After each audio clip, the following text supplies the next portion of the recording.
All right, so we're going to show you the mobile version of the self-service and enrolling for classes. So you're going to open up your phone's web browser and type in our web address, just like you would do on the desktop. And same as the desktop, you're going to go to our homepage and click on the blue self-service button on the left-hand side. And it's going to bring you up with the member self-service portal login page.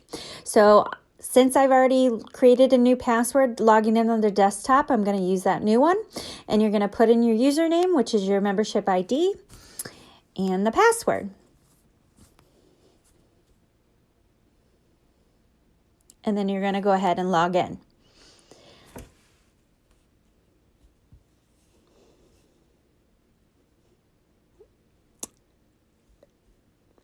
It's going to bring you to the dashboard, and everything is going to look the same as the desktop. It's just going to have a different layout since it's on your phone. So here you can see I can go to the classes. I can filter it by the day or the week of, select the day that I want to enroll in the class. Remember, only 24 hours prior. Click on the class. It's going to bring up the product. You hit sign up.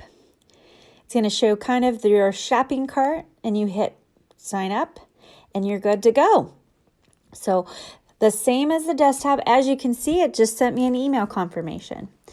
And now I'm going to show you how to unenroll, again, just the mobile version. So you just go to the upcoming classes. It shows the one that I've enrolled in. I can, from there, unenroll it. It's going to give me confirmation to enroll, make sure that I want to do that. And if I hit yes, it'll show enrolled, and then I will get another confirmation via email. So it has the same information as the desktop. It just has a little bit of a different look and feel on your mobile.